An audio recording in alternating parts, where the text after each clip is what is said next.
Hey guys, my name is Nick and welcome back to the channel, and we continue our Nemesis Warbringer Titan build. Now, so we've done the weapons, we've done the Quake Cannon, we've done the Gatling Blaster, and we've done the Turbo Laser.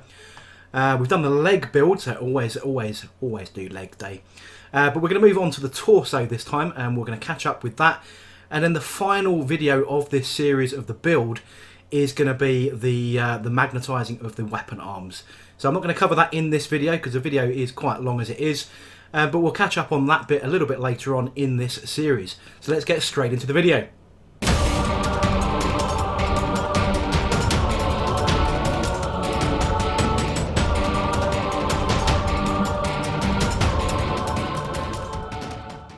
So here we go then, guys. These are all the components all laid out for the torso build, and you can see there is a boatload of them.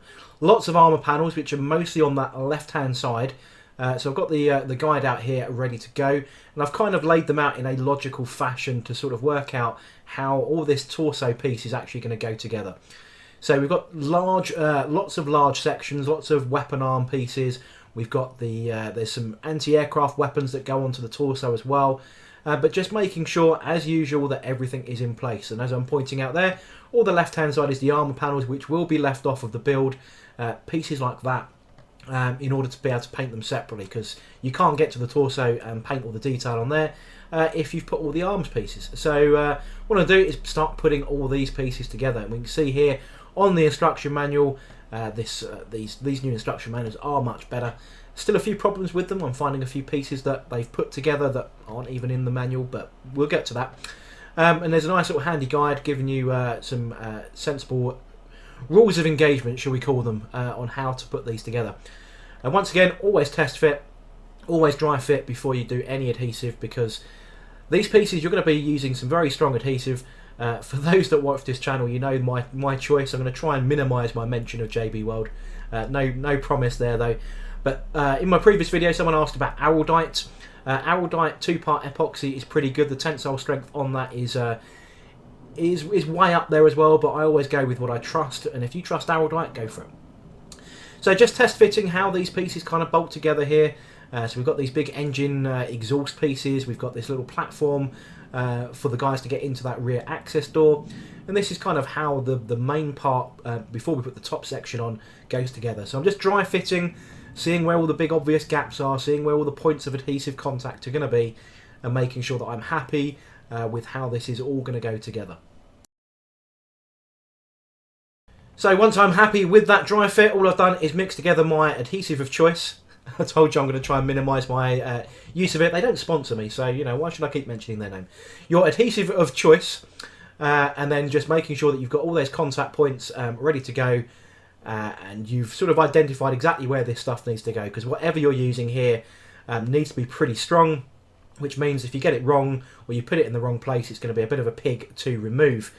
So yeah, that's the whole premise. You know, always test fit at least 2 or 3 times just to make sure you are convinced. And if you're not convinced, just keep going until you are, because you do need that confidence factor when you're doing this. Now, with this kind of adhesive, always apply it to both halves of the contact points, because you may find that there's, you know, if it's not perfectly flat, the 2 contact points, then the adhesive itself, where it sort of bubbles up a little bit and where it's got a bit of thickness, if you put it on both halves, that will fill that gap for you quite nicely and make sure that when it sets, it kind of sets to itself rather than the 2 contact points, if there are those gaps.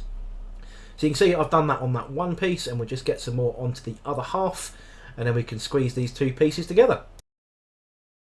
With the adhesive now applied, we can take these 2 halves and we can start pushing these 2 together.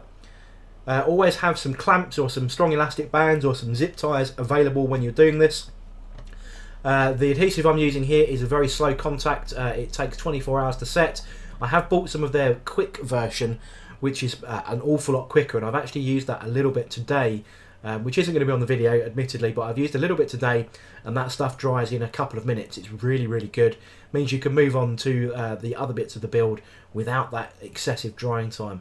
The quick stuff is slightly less, what's the word I'm looking for, less tensile strength, only by a little bit, but it certainly holds some of the smaller sections together quite nicely. So just working out all the contact points for the large base plate here. making sure you get that right as well. This is a large piece of resin, so you really want to go to town on this. Make sure that you coat every area that you can, and then make sure that this is the kind of stuff I would use the longer setting adhesive for, to be honest, just because these are key load bearing and heavy weight components. Now if you're using a slightly lesser adhesive like a regular super glue, I would recommend pinning at this point, but because I'm quite happy with the adhesive on this, I'm not going to be pinning.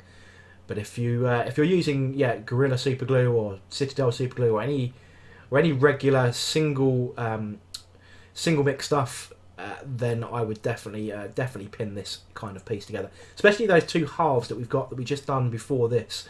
Definitely those are the kind of things that you would want to pin on the left and the right. So with the adhesive applied to the lower part, we're going to apply it to the other half. As I said, always put it on both halves. It makes it a lot easier. The two halves on this are not set at this time, so yeah, I'm just trying to be careful that I keep these two clamped, because if they start separating, that'll be bad. You can see once again I'm using that cotton wool what's the word? Q-tip, that's the right word. And I've missed the camera entirely here, just to make sure that I was getting it in the right place. Let's get it back on camera in a minute. But you can see exactly what's going on here. I'm just making sure that it's on the contact point that lower section with the hip ball joint is going to adhere to. And once we have the adhesive applied to both sides, just make sure the orientation is correct. Once again, it is keyed, so you can't get it completely wrong. And then just make sure that you're happy that it feels like it's bonding. You can feel the resistance of the adhesive. And then just make sure you give it a good squeeze before we work out how we're going to hold this together without using hands. That is the key bit. I'm going to use a lot of zip ties for this, because that will separate. If you leave it like that, you'll come back in the morning and it would have fallen apart. So you definitely don't want any of that. But I've got a little bit of gapping that I'm going to try and fill here, just to make sure that that central piece is as strong as a joint as possible. So I'm just going to stuff a little bit more down in those little gaps, just for peace of mind, really. Now before we leave this to set overnight, there's a couple of other pieces I want to attach. You can see there how loose that was. As I picked that up, that actually moved there. So you can see this is kind of all in the same sitting as I'm doing my project time, my modelling time here, my hobby time. But I just want to make sure that everything here is which order these go on. Do I put those side pods on first, or do I put this rear plate on first? But I feel that I can do the side pods, and then that will squeeze into the gap. So this is what we're going to do next. And we're just going to use that same adhesive again. I've got some mixed up ready to go. We're going to apply that to both halves of the join, and then we can get these side pods on. So what I'm going to do is just get that adhesive on. I believe my camera is beginning to overheat at this point, so it does cut out in a second. But I'll edit that bit out of the video. You don't need to worry about my camera technology failures. So all I'm going to do is get that adhesive in there for that rear plate, because it'll be a bit difficult to get in once those side pods are on. So I'm just going to do that first, and because it's a slow cure time, that's not a problem while we do that. So I'm just going to fill out the rest of here, and then stick these on just before my camera lets me down. So we come back, I have put those on, and I have zip tied the hell out of it. And you can see there I've got, what's that, two zip ties just on there at the moment, but they've had to, they're not very long ones, so I've had to use several all chained together, so that there's pressure being applied in all the different directions in order to hold all of these components together, so I can leave it to cure over the next 24 hours. Zip ties are really good, because you know, you can link them together as I've done there. You can daisy chain them together. If you've got clamps, then you're reliant on the size of the clamp. They can be quite heavy themselves as well, but this you can just leave exactly like this, and I highly recommend that you go and buy some of these. You can buy ones that you can undo as well, so you can reuse them. But in this case, you know, I'm an IT engineer by trade. I've got buckets of these things kicking around for cable management at work. So we can put that main bit to one side. You can see I've stuck it at the top of the screen there, and we can look at these gun turrets now. So you can see here there are some central little pieces here that fit into these little rocker boxes, and then we can attach the guns. But what I'm going to do is just do the guns onto the little rockers first, rather than glue them all together. As you can see, there's a bit of warpage on these guns. So what I'll do is glue them together, and then I'll be able to heat treat them and straighten those up off camera. And then I'll just glue those onto the top there, but just make sure that I can remove them afterwards, so that I can get in there and paint those interior details that are a little bit fiddly. But you can see there it sort of rocks up and down, so you've got some wiggle room for posability there. And I am just going to use super glue for this section. So you can see I'm just going to super glue that little rocker section into that mount, then I'll glue the two halves of the weapon together because they just slot over the top of this little elevation piece.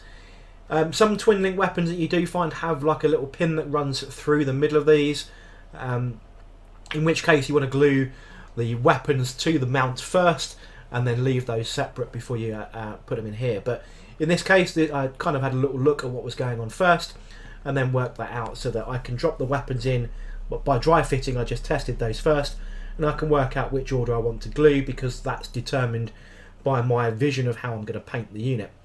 So those little turret sections I know that I can paint all in one colour, and I'll probably want to paint the weapons slightly differently and put some heat weathering or something like that on them, and it's a bit easier to do when they're not in those little holder sections. So just working out the contact points, you can see these weapons are a little bit warped. It's probably the only warped pieces in the entire kit, to be honest. But I'll be straightening those out before we apply any primer to them. We're going to rinse and repeat for the second pair of weapons as well, just making sure I'm happy with those contact points. Apply the super glue and then we'll press those two pieces together and we can put those to one side as well. We've got a few other bits and pieces we need to do to the body to complete the video. But what we're going to do, as you can see, that one actually is a bit warped as well. That left-hand gun is a bit warped. And I just used hot water treatment. I'll just bung them in some hot water using some tweezers or something, straighten them out, and then put them in some cold water so that they reset in a straight position. So those two weapons are done there. We can move on to the next section. Next section is nice and simple, and that is the hip stabilizers. This is the large section that goes into the mount, or that big ball socket that's underneath the large torso section. This is the bit that fits onto the legs, and there are these two little stabilizers that go onto the side here and here. Once again, just test fitting, make sure everything is as good as it can be, you know, just from the dry fit. I know that they're going to be straight and so on. Make sure that I've trimmed any excess resin away. These look pretty good. In fact, they sit there quite nicely as is. They fit in because they're a little bit keyed, so you can see that they just self-support. But obviously we're going to glue those in. Again, regular super glue for this. Just double check there. Again, always test fit twice, as is my mantra. And then we can move on and get some glue on those. All I'm going to do is just key the joins again. So just taking my scalpel there off camera just to key those joins. Just helps the super glue adhere a little bit better. And once we've glued those, that's exactly what it looks like right there. So nice and simple, just glued those two pieces, and we can put that piece to one side as well. We can move on to the next section. Now the next section are these little point defense guns. I think these are like Mauler bolt cannons. And there are 3 of these in total. There are 2 with very similar mounts. These kind of point towards the front. You can see there's little sensors on the front, just to make sure that you've got the orientation right. So you can actually make these so they fully pivot. There's a little top pin, then you've got the little bottom rocker mount, and then the gun fits into that. I'm not going to make them pivot. I'm not a fan of all the moving type pieces on my model soldiers, so I'm just going to super glue these in place. As I said, there are 3. There are 2 that are on the front, sort of either side of the head, and then there's 1 on the rear as well, sort of on the rear torso, just to defend the big walker with a little cannon from any rear attack. I'm sure it'll be highly successful too. So I'm just sort of orientating the position here just so that I can have them sort of angled slightly outwards. Again, you kind of want to test fit these onto the torso. So if you want to have them pointing in different directions, just see where they fit onto the torso so that you're happy with that position. Just get some super glue in there, just mount, well, super glue is running low, just so you can mount the cannons. You can have them sort of pointing upwards or more downwards.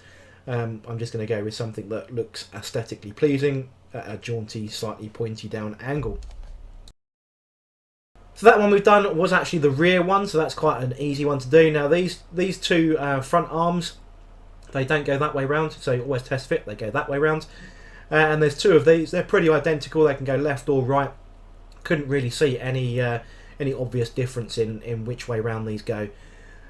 So all we're going to do is just sort of work out sort of the jaunty angle of these ones as well, and these basically made in exactly the same way as the other one. You've got the top pin section, so you can actually glue it so that it still rotates, or you can fix it in position like I've done, and then just put a jaunty angle on for the other weapon. You can see there, they both fit universal really. I think there was a minor difference in which sort of that flat platform piece was, but to be honest, it fits either way round, so it doesn't, no one's ever going to notice that. But again, there's little sensors on the front of the little targeting sensors on the front of that sort of pivoty piece. Make sure they're pointing forwards before you glue it, and then you can move on and stick the pieces together. Exactly the same as we've done for that rear one. I'm going to fast forward a little bit here, so I've done one of them. I'm just going to finish up the second one. So I'm just going to sort of test fit the jaunty angle, so I can have the sensor kind of pointing outwards and left a bit, just so that I know, just so that it looks aesthetically pleasing. Doesn't really make too much difference, but you know, you want it to be pleasing to the eye. So I'm quite happy with that position. So I'm just going to press and hold, make sure that sets, and then we can attach the gun, and then we can move on, because these are quite easy to do, to be honest. So just one double final check, happy with that angle. We can just glue the Mauler bolt cannon in exactly the same as the other one, or the other two in fact, and we just stick that in like that. They only go one way round, so you shouldn't be able to make too much of an issue with that. And you can see there, sort of, yeah, happy with that angle. And we've got these two pieces here, and when they go on like this, either side of the head. Now the next section we've got here is sort of energy relay pieces. These have some hose mounts on them as well, which will connect into the weapons. And they also have the void shields that fit onto the top. You can see there's a number of little pieces that go on here, which are the top sections to any hoses. I'm not sure exactly what I'm going to do with the hoses here, because they're resin hoses, and obviously if you want movable or posable arms because they're magnetised, having hoses on becomes an issue. There are some third-party companies that do rubberized hoses for this, so those ones that you can see in sort of the top right just before the mug in the picture, those are the ones I'm talking about, but you can replace those with rubberized ones, so actually you can make them move around. I may look into doing that. So all I'm doing is just scoring these little pieces so that I can apply some super glue and get these little hose mounts put in. Now, when I was building this kit, I was emailed from Forgeworld by their customer relations people that there were two components missing. Now, those two pieces I've just scored fit onto the bits that have the void shields go on. And there's two sort of hose sections that connect those pieces together. They were missing. I looked on a couple of forums and Facebook groups. Everybody seemed to be missing them. So people had requested the replacements, and then Forgeworld proactively, to their credit, emailed me and said that there was some issues with the packing or whatever, and they would get those pieces out to me. Those pieces have arrived, and I also found out that I had a front leg section that was incorrect as well, and that piece was in the envelope that I received this week, so I can actually finish the model. So at this point I didn't have them when I recorded this video. I now do have those, so we can continue on. So these little hose sections just go on here. This is sort of a little, like a little speaker thing. It's like it's a vent of some kind, that one. But the other pieces are hose mounts.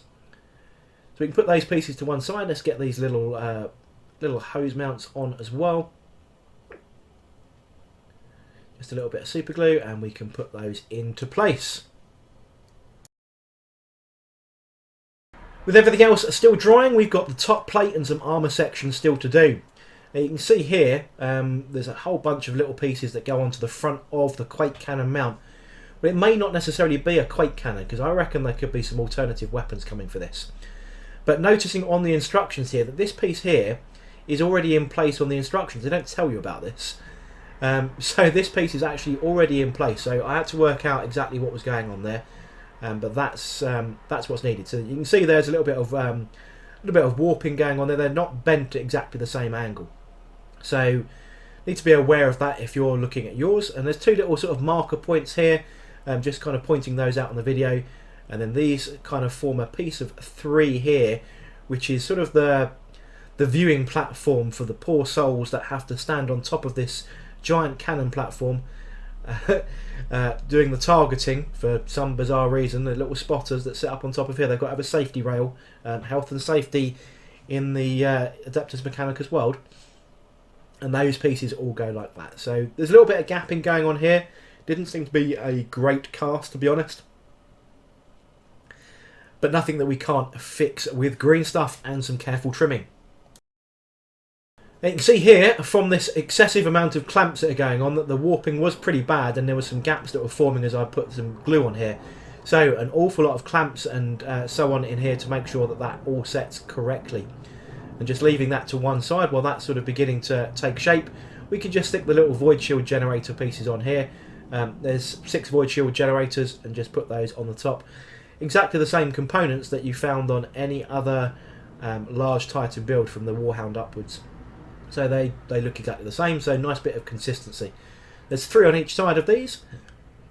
1, 2 and 3, and then we can, yeah, it's quite a nice little, easy little bit. They just plop on there, and we can leave that to dry as well. So we're going to go a bit freehand in a second, because this camera angle isn't particularly great to see what's going on. So this torso section is now dry. We're now 24 hours later. So I've removed all of the cable ties. This is all done. There's a few gaps that I'm going to fill with green stuff. I won't do that on camera. But we're just going to sort of test fit everything now. So you can see that large plate fits on top of there, but we're gonna stick it on top of the torso, or on top of the leg, sorry, just to see how this is going to go. So as you can see, this is so big that it doesn't fit on camera. So I'm just going to remove the camera from its mount, from the mount here, and we're going to go a little bit freehand. You can see my big lights going on here. I'm just sort of backing away so you can see kind of what's going on here. You can see this thing is pretty large, and this hasn't got any of the weapons on. This is a colossal build. So this is a little bit of a better angle for you guys to see what's going on. So what we've got here, so this is 4 loose components really. So we've got the legs in one piece, we've got that hip section with the stabilizers on, we've got the torso, and then we've got the large quake cannon mount. So we're going to have a sort of a little spin around and see how we feel it's looking. So here we go, just like on a magic turntable. Look, and we can see we've got plenty of manoeuvrability here when it comes to doing some magnetising around those hips. Just sort of move it around. Look at this. This is super exciting. You can see it's a little bit of a squat position, which was kind of what I was aiming to go for. I feel sort of squatted, meant that he looked like he was in more of a position to control that huge compensator class quake cannon that he has on his on that top plate. So yeah, it's pretty good. Just to sort of point out, you know, that rear point defence gun, that's this little piece here, fits in between those 2 engine intakes there, or engine out exhausts. You can see that just sort of slots in there. Can't go wrong with a bit of bum protection. So while we're in a position to do this from this camera angle, we can just see how these shoulder parts go together. So these are the pieces that the weapon arms and those point defence guns will attach to. So you can see here, this goes onto that part there. So there's a left and a right one of those, obviously. Both exactly the same, they're ambidextrous. And you can see these little guns here sit on top like that. As you can see, I still haven't glued those because, as I mentioned, they still need to be painted and so on first, obviously. And then that's where they go. And then we have these huge armour plates. So these are the big fancy looking ones. They kind of mount onto here. And then when you put that weapon arm on, they sort of get mostly shielded by those large eagle plates. So let's return the camera to its other position. And you can see here now, I've gone ahead and I've gap filled with green stuff. So you can see all these little gaps here have all now been carefully filled with a bit of green stuff. I just roll it into little sausages, to be honest. Press it in and then use a green stuff tool. You can see one down there just above the clippers, just to press it all into place. Always keep the tool wet when you're working with green stuff. It stops the green stuff sticking to the tool, and then you can just press that into place, and any excess you can trim away afterwards. So we're now in a position where we can glue this top plate onto the top of the torso that we've built so far. Once again, take your adhesive of choice and then make sure you mix that up nice and ready, and then we can move on to the application of that so we can stick the top plate on. So I've double checked everything where all the contact points are, so we're just going to smear this on again using a Q-tip, still my preferred applicator of choice at the moment. And we just make sure this is another weight bearing, another heavy piece, another large amount of contact here. The quake cannon is going to rest on the top of this, so you do want to make sure that you spend time doing this. If you're using, again, super glue, make sure, I would suggest you pin this probably in the 4 corners. and then you'll be set then. So I'm just going to apply this to both halves of the connectors and then press these two pieces together. So with the adhesive pretty much applied now, I'm just going to sort of just finish off that last little corner there, and then we can flip this over and then attach the top plate here onto the main torso, and it goes on just like so. Nice snug fit. It's a pretty good cast, to be honest. It does fit quite nicely, just sort of making sure that I know what I'm doing right up to my face. No good for the camera, apologies for that, but you know, working to camera and trying to build these things is quite a challenge. But once we're in place, we are happy and we can move on. Thanks to the magic of video, we are another 24 hours later. So you can see this video has actually taken a long time to do all the construction work and then do all the recording and everything else, and then come and do my commentary over the top of it. So this is, you know, culmination of several days worth of work. You know, trying to clean these pieces up takes time on its own. So we're in a position now we can attach the main shoulder joins, which are the pieces I showed a little bit earlier, which have got these little ball joins on, and they support the two arm cannons and then those shoulder mounted ones, if I don't throw it on the floor obviously. So just trying to work out which one fits best. So you can see there's a little bit of wiggle room there. They do go left or right, but because of the variance in resin, you might find that one fits slightly better on one side than it does on the other. So go for the one that fits the best first. It means there's less green stuff filling, or less to worry about afterwards, less tidying up as it were. So I've decided which way round I'm going to go, and we can crack onto that bit as well. So you can see there I've started to apply the JB Weld to that. I've used the word JB Weld, adhesive of your choice. So I've got that mixed up. I'm just applying it to the other half of here. Again, this is a very key component. This is going to be very load bearing during your games, or if you've got it on display permanently. If you're not using this kind of adhesive or aldite, whatever, pin this section. In fact, the Reaver build I did pin this from all the way from the left through to the right hand side. So it's a single pin through the torso. Can't really do that on this because you've got that big quake cannon hole in the middle there. But just trying to find a way to sort of, you know, hold that in place so that we can do the second one as well. Actually, the clamp isn't the best of ideas. It's very loosely gripping this, but we can. It's enough to get the other piece going, so we can get the weld onto that, and we can apply the other shoulder mount. So as I said, the clamps weren't good enough on their own, so I have got several zip ties bolted together here in order to keep that in the right place. I found that when I was using just the clamps, it was pulling the bottom section away from the torso, the side of the torso, which meant that it was not going to dry in the right place. So a combination of both meant that it would dry in an even split. So what I've done here now is just moved on to one of those rear energy sections as well, the ones that have got the void shield generators on, and all I've done is just elastic banded that. So that was just welded onto the back, no problem at all. Now these two pieces here are the bits that were actually missing from the kit. These are the bits that have only just come in from Forgeworld, and those are the ones that are missing. So, and you kind of need those to mount these last little pieces together really. So I'm just test fitting exactly how these go together, and then we can super glue all that together. You can see there that's still loose, right? Be careful. But I'm using an elastic band there because my clamps weren't big enough, and I think I've run out of zip ties. So this is pretty much where we're going to end the video. So we've got those little side pods on now because those replacement parts have been sent from Forgeworld, those last little bits, and I filled out the last little bits of green stuff from those front walkway railings that were it just didn't quite fit. So there was a couple of gaps that I have filled with a bit of green stuff, but this is the main torso pretty much built now. So I just put that little armour plate on the front as well, actually, because I just felt that it should go on now rather than later. I think it would just be a bit easier to paint that way.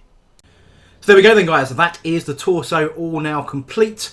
We're going to be moving on to the arms and the magnetising. I do need to go and dig out my Reaver Titan weapon arms. In fact, what I'll do is I'll skip this bit of video and I'll come back in a second with those arms. Right, so I'm back. I have got the Gatling blaster that I've done for the Reaver Titan, so you should be able to see that on camera. And what I'm going to do is just compare this in advance of the next video, because the arm build for the Nemesis is actually a bit different. So you see this section here, which is like a pivot joint here like this. So you can see that. I think the light's a bit bright, but you can see that, and you compare that to the single piece that you get for the old school Reaver Titan. So this piece here basically is exactly the same as that one. Well, not exactly the same, obviously, and you can see where I've cut off the hump, which is this piece here, in order to fit the magnet, and then built that round with green stuff.